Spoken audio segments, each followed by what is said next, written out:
Donc nos meilleurs vœux pour que le football évolue dans ce pays.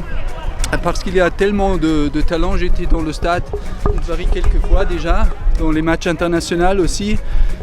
Et voilà, il y a un énorme potentiel comme dans d'autres domaines ici dans le pays. Et j'espère que ça peut évoluer.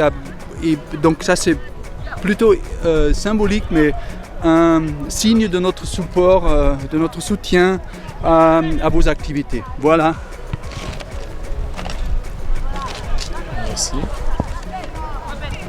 Et là aussi, le maître. Oui. Merci pour le don que vous nous avez convenu. C'est une bonne chose pour le football burundais, pour notre académie. Et je pense aussi qu'on va faire mieux pour faire progresser notre football. Parce que comme vous avez dit, on a joué la première CAN, on souhaite jouer la deuxième CAN, pourquoi pas. Et c'est pour ça qu'on demande des dons pour renforcer justement les entraînements de ces jeunes joueurs, les montrer le football moderne et combien c'est régulé. C'est pour ça si on a le matériel, on a le ballon, on aura le temps. En plus, on est en vacances, on aura le temps de faire progresser nos jeunes pour pouvoir arriver à ce qu'on veut pour l'encadrement des jeunes. Et ce n'est pas seulement ces jeunes, on va trouver dans tout le pays pour pouvoir dans les prochains jours un grand club qui peut même, pourquoi pas, on ne jouera pas seulement la Coupe d'Afrique, il faut aussi jouer, pourquoi pas, la Coupe du Monde. Il faut chaque fois espérer, il faut être optimiste. C'est pour cela qu'on vous remercie. Comme vous avez dit, il n'y a pas, au Burundi on dit, il n'y a pas de petits dons, un dos standant. Si vous aurez beaucoup, vous aurez aussi le temps de vous souvenir à nous pour pouvoir justement participer à notre construction de notre football. Et je vous remercie encore une fois et on sera reconnaissant tous les jours. Merci.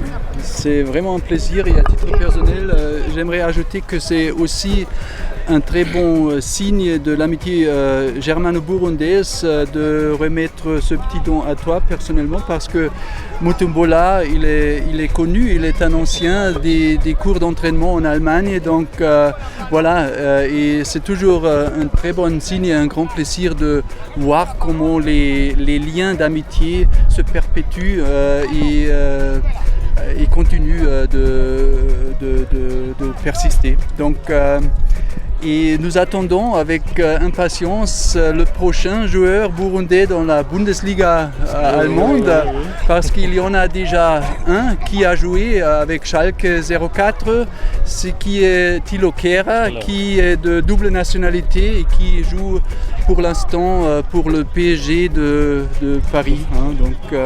Mais voilà, donc le Burundi était déjà présent dans notre première ligue, Bundesliga. Est-ce qu'on peut savoir pourquoi vous avez choisi de donner son don à cette équipe pépinière, pas une autre équipe? Donc ça c'est plutôt si vous voulez, un choix par hasard qui voulait privilégier un peu les jeunes talents tout en sachant qu'on ne jamais satisfaire à tous ceux qui méritent aussi des petits dons. Donc, c'est un début, vous allez continuer à le faire pour d'autres équipes? Dans le cadre de nos moyens, donc c'est pas la première fois qu'on a fait, on a déjà fait des dons pour le football féminin aussi, qui nous tient à cœur beaucoup en Allemagne, mais aussi la promotion du football féminin dans le monde entier. Et pour d'autres petites équipes, à Kajaga par exemple, il y a une petite équipe, donc c'est plutôt une association qui intègre les jeunes dans des milieux difficiles. On a fait ça et oui, on va continuer à faire ça, mais à un niveau modéré parce qu'on est, on est limité aussi. Mais c'est toujours à travers le football qu'on peut donner des signes d'amitié et de, comment dirais-je, aussi d'évolution personnelle dans sa vie, parce que le sport, avec toutes ses ambitions, donc ça sert à vraiment bien gérer sa vie.